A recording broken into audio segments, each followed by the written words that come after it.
Before Avi, about 5 years ago, our Kip called my wife from a rooftop in Jerusalem asking for a good reason why he shouldn't jump and kill himself. Thank God she knew what to say. Prior to that, he'd been expelled from one yeshiva, suffered through a year and another. He was alienated from his siblings. We didn't know much about what he had started, but it wasn't just weed, it was probably hard drugs already and drinking. He had constant body aches and pains, but he couldn't keep appointments or make appointments to get any help. He was withdrawn from us, to put it mildly. He'd run away and fortunately was noticed by a family friend whose family took him in for a week before we even knew where he was. Otherwise, who knows what would have happened.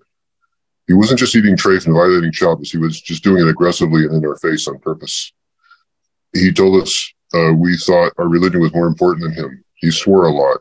He had a lot of social anxiety. He couldn't do any normal business on the phone, like take care of anything. He'd stay out at night. We didn't know when he would come home or if he'd even come home at all. He stole money from us. He took the car without permission or a driver's license. He shoplifted. He abused alcohol. I said that. He hung out with dangerous people. And this was a big strain on our sholem bias and our family, and we were really stuck. We didn't know what to do, and everything we tried was making it worse. Or it wasn't making it better, let's put it that way. And we got trained by Avi, and we started implementing what he said. Now our kid is much more functional and happy. He makes and keeps appointments. He finished high school online, which he dropped out of, and he's building his own business doing that. He doesn't steal from us. He doesn't do any more shoplifting. He's much more careful to find good deals on what he wants, and we always buy things for him. But he's looking that we don't have to spend so much money on his own. He's gone on many trips with my wife, with myself, and both of us together. And all of them have been entirely or overall happy and healing.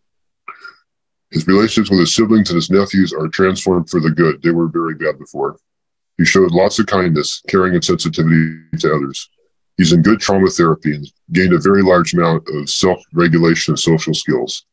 He makes and keeps appointments now with chiropractors, with doctors, and everyday things like the cell phone company to work out glitches on his phone. He returns the change if we give him cash to buy things. He has one really good friend and many acquaintances. He works out a lot, has placed high in physique contests. He has a lot of self-confidence. He is no longer hostile to Judaism and asks sincere, intelligent questions about Jewish practices. His drug use is down to some weed, which he seems to be reducing over time. In our family, he's attended Brissom and Upshare and his sister's wedding, and he visited her after she gave birth, all very happily. He's now friendly, appreciative, almost always pleasant to be around. He's spiritual. He has a good sense of humor. And he had none of these things before, or they were suppressed, let's put it that way. All this came about through our hard work under your guidance, Avi, and the KIP Fund helped a ton. The trips and the gifts we gave him part of the relationship rebuilding were beyond our realistic budget, and it was a real boost to be able to do them. I really appreciate the money, and that's why I'm saying this, not just to thank you, but to tell other people. It makes a huge difference.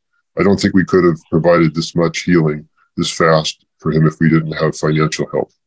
It's an entirely different place now in major ways. And thank you in advance to everybody who donates. Excellent. Yes, thank you very much, everybody who becomes an ambassador and helps us reach our goal to save more lives. I remember where I was when I got the phone call and you were telling me his state of being so suicidal. And with what the world has to offer at that point, which is psych wards in Utah and boot camps, the success rate is so low. And thank God we couldn't have imagined that we would be able to have this sweet, adorable, helpful kid that's maturing and that's not anti-Yiddishkeit, and it's all one big healing. So thank you very much for your testimony.